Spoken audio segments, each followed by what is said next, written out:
Oh hell YouTube, I'm Ashfelt Pilgrim, and in this second video I'm going to take a quick look at the sexual identities you find in Thailand. Once again, I don't think Thailand is that much more sexually diverse than any other country, although those sexual identities tend to be a bit more visible. I will say there are probably slightly more male to female, sort of the so-called ladyboys, katoi as they're called here in Thailand, but I think there's as much a social element to that because it's more acceptable, although there is still some prejudice, as we will see. It goes without saying once again that I am not an expert on this. I've lived in Thailand for a few years, but there are many Thai people and even foreigners who may appreciate these nuances better than me. And once again, in fact perhaps more so than before, this list is not supposed to be exhaustive. I won't get all of the different words that are used. So here are just a sample of some of the formal descriptive terms that are used, and forgive me, they're rather long, so I'm going to read them off a screen to one side here.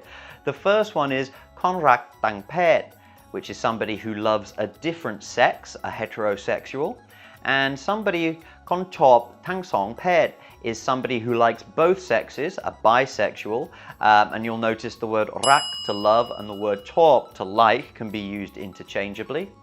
And then there's konchop pet diaogan, someone who likes the same sex or homosexual.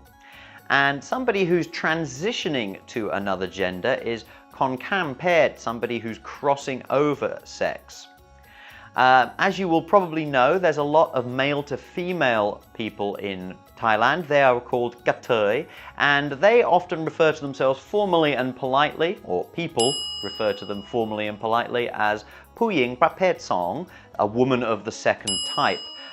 There's also a term that means a third gender, which I gather is a little bit less favoured because it implies that they are number 3, although I don't see how that can...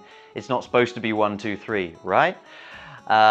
Anyway, if a katoi has actually changed sex, they're post-operative, then they are sometimes called katoi playing pet, which means a person who has changed sex, or katoi who has changed sex. And for homosexual people, there are the rather charming expressions ying rak ying or chai rak chai for woman who loves woman or a man who loves a man. Next, we move on to some of the more colloquial terms for sexual identities in Thailand, many of which come from English words, like, for example, a tom, who is a lesbian with masculine qualities. I don't know if the term butch lesbian is offensive or not. I'm sorry. You might find a tom alongside a d from the word lady, who is a lesbian with feminine qualities who likes toms as a general rule. There is also led or lesbian, which is somebody, just a general lesbian who might look like anything and doesn't identify as tom or d particularly. There's another word for, on the male side, tut, which is for effeminate homosexual men, or sometimes katoi. I'm not quite sure exactly how offensive this word is, and I think it probably varies depending on the different people. It's definitely offensive to some, but on the other hand, other people definitely kind of embrace it and take it on as something they appreciate. We've already seen the word katoi, which is the male to female transsexuals at any stage in the process, and the word go is used for a homosexual man, although it's being replaced by the English word gay. Finally, people sometimes say bi, as in bisexual, and it's used in the same way as English, although it's not that common, at least as I understand it. Finally, we have an odd mix. I don't know how common these words are at all. I found this courtesy of Twitter user @YG1223 from a Japanese posting about all the sexual identities in Thailand. I have a suspicion that some of these are really not used in any general usage, but I honestly don't know.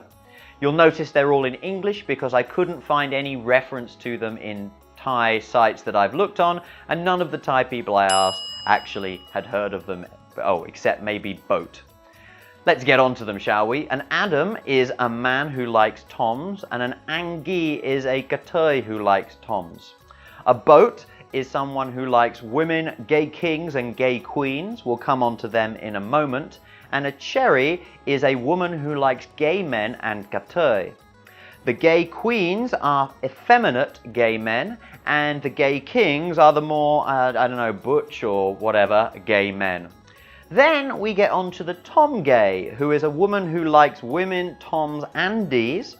The tom gay king is a tom who likes toms.